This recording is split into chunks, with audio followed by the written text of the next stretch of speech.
وبركاته. مستر إسلام محمد and this is for secondary 1 unit 9 part 2 grammar past perfect. past perfect اتكلمنا عليه قبل كده وبنعيد تاني. ده بنتكلم على حدث أول. طالما بتكلم على حدث أول يبقى لازم يكون في عندي action number 2 1 and 2. تعالوا كده نبدأ من الأول. لما كان past perfect is used to talk about an action which happened before another action. طالما قلت before يبقى في عندي حاجة قبل التانية. الفورم التكوين بتاعته past perfect had plus past participle. past participle بيبقى طبعا regular، الأفعال العادية منتظمة، أو irregular. تعالوا كده في المثال ده لو نبص على التايم لاين this is now أنا عندي two actions in the past. Mom baked the cake. The party started. طبعا بالفهم Mom baked the cake. This is number 1. The party started. This is number 2. لكن حابين نحطها في sentence Mom had baked. يبقى الحدث الأول عندي استخدمت had plus past participle. Before the party started. يبقى الكيك اتعملت الأول. This is number 1. استخدمنا had plus past participle. ثم الحدث الثاني استخدمنا past simple. الكيوردز بتاعته أهمها after, as soon as, because، ودول بيجي بعديهم subject ثم had والpast participle، والناحية التانية زي ما اتفقنا action number 2 past simple. بس خلي بالي زي ما اتكلمنا في الترم الأول على while without subject من غير فاعل يبقى after ing. لازم عشان استخدم after had plus past participle لازم يكون في عندي subject. مفيش subject يبقى ing. على سبيل المثال after climbing the tree. climbing ما عنديش هنا subject عشان اقول had he fell.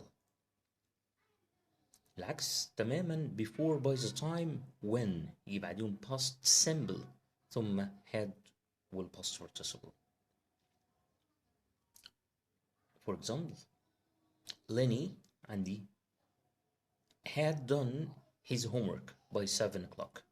هتلاحظوا this is now like 8 o'clock for example. action number 2 at 7. number 1 at 5. بقول بحلول الساعة 7 يعني قبل 7 كان خلص يبقى ده حدث أول. عشان كده باي قبليها had plus past participle. الإكزامبلز اللي جاية يعني نحاول نحدد فيها which happened first which happened second. I felt better. تحسنت. I took an aspirin. عايز استخدم هنا when. مين هنا number 1 ومين number 2؟ هل تحسن ولا ان انا اخدت aspirin الاول؟ طبعا I took an aspirin. This is action number 1.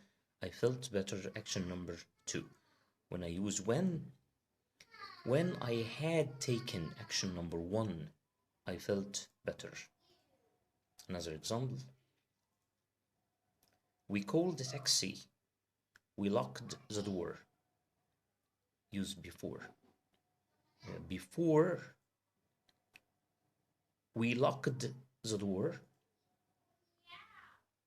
we had called a taxi. Before past simple then action number 1 had plus past participle.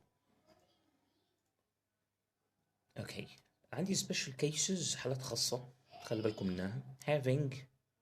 having كل بتساوي after ولكن بيجي بعديها مفيش subject مفيش had past participle مباشرة ثم past simple. after he had gone he ate. عايز استخدم having يبقى having غير after مفيش subject مفيش had الباست participle مباشرة يبقى having gone he ate.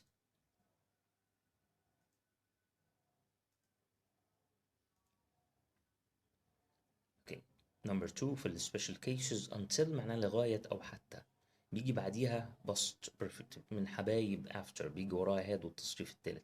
إنما قبليها غالبا بيكون لازم past simple منفي والpast simple عشان منفي you didn't you wasn't. For example he play until they play until played عشان ننفيها يبقى لازم هضيف didn't. يبقى he didn't play until they had come. يبقى until من حبايب after يجي وراها past perfect had plus past participle ولكن لازم قبلها يكون negative. I didn't go to bed until I had done my homework.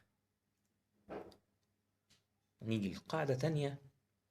It was only when من حبايب برضو كلها على بعضيها كده من الواضح was past simple يبقى يجي بعديها past perfect had. بس خلي بالي الاكسبريشن ده it was only when يجي في النص مفيش كاما يجي that. جيب لي في اختيارات that then there بستخدم that وبعد that past simple. For example, it was only when I had done my homework that I went to bed. On برضو بمعنى after من حبايب after يجي وراها هنا زي ما اتفقنا قبل كده أي حرف جر noun أو ing. ثم الناحية التانية past simple. by the time أو by past simple comma had. وركز by comma had عشان هنحتاجها بعد كده. لما أجي أقول by comma had. rule number 4 hardly had he. حفظها زي ما هي كده hardly had he hardly scarcely دي بتيجي زي أسلوب استفهامي. hardly had he وفي النص مش بيبقى فيه كوما بيبقى فيه when مع hardly برضو بمعنى after. ما تحاولش تترجمها عربي لأن ملهاش مقابل يعتبر في العربي. no sooner had he بس هنا no sooner هيجي معاها than. افتكر دايما ال ly في النص بدل الكوما بستخدم when بينما no sooner than. برضو حضرتك لو شفتوا that اوتوماتيك على طول بعديها had والباست participle.